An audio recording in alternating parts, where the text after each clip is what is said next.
बड़ौदा निवासी मेरे सम्मानित पिता तुल्य बुजुर्गों, माता और बहनों, वो आप लोगों से छिपी हुई नहीं। प्रचार प्रसार का युग है। आप रोजाना रेडियो, टेलीविज़न, अखबार और दूसरे प्रचार साधनों के जरिए पढ़ते, सुनते और देखते भी हैं। और इससे भी तेज चलने वाली चीज़ सोशल मीडिया, ये मोबाइल फ़ोन सबके पास है, जिनसे पल पल की सारी जानकारी हमसे भी पहले आप लोगों तक पहुंचती है। आज के हालात में विश्वव्यापी ये कोरोना जैसी महामारी चल रही है और निरंतर बढ़ती जा रही है।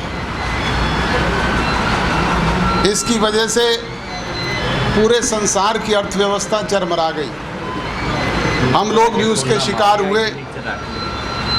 सरकार बनने के बाद जो विकास का पहिया तेज गति से आप लोगों के बीच में घूमना चाहिए था, वो विकास की गति नहीं पकड़ पाया। इस 8 महीने में से 6 महीने तो इस कोरोना की महामारी की चपेट में ही चले गए। अब फिर से पटरी पे आया है, विकास का पहिया फिर गति पकड़ने लगा है। आपके विकास की जितनी भी अधूरी योजनाएं हैं, जो काम है, सरकार उन्हें अमली जामा पहनाने का काम कर रही है और निरंतर इस बात के लिए प्रयासरत हैं कि हमने जनता जनार्दन के बीच में जो भी वायदे अपने चुनाव घोषणा पत्र के जरिए किए, उन्हें पूरा करने का काम करेंगे। चाहे वो 75% नौजवानों को आरक्षण देने की बात है, चाहे वो महिलाओं के लिए 50% आरक्षण देने की बात है, और चाहे दूसरे विकास के काम हैं कि कौन लोग आपके हिमायती हैं, कौन आपके दुख दर्द के साथी हैं और कौन सिर्फ आपको झूठे जज्जे, नारे, वायदे और जुमले छोड़ करके आपके वोट हासिल करना चाहते हैं। ये फैसला आप लोगों के वोट की ताकत से होगा।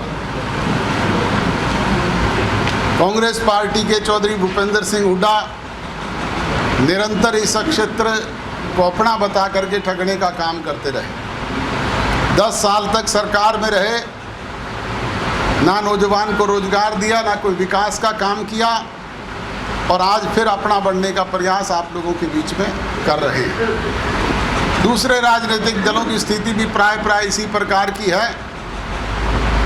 इसलिए मैं तो आपसे यही गुजारिश और विनती करूंगा कि संगठित होकर के अपने वोट की ताकत से अपने हिमायती को पहचान करके जसपा भाजपा का जो भी साझा प्रत्याशी आपके बीच में आए, उसे जिता करके भेजने का काम करें, ताकि सरकार में सीधे तौर पे आपकी भागीदारी निश्चित हो और आपका विकास का पहिया और तेजी गति से घूमे, आपके नौजवान को रोजगार मिले, अधूरी पड़ी योजनाओं को अमली जामा पहनाया जा सके। यही विनती और गुजारिश करते हुए आप सबका आभार व्यक्त करूंगा, धन्यवाद व्यक्त करूंगा कि आपने अपने काम के कीमती समय में से समय निकाल करके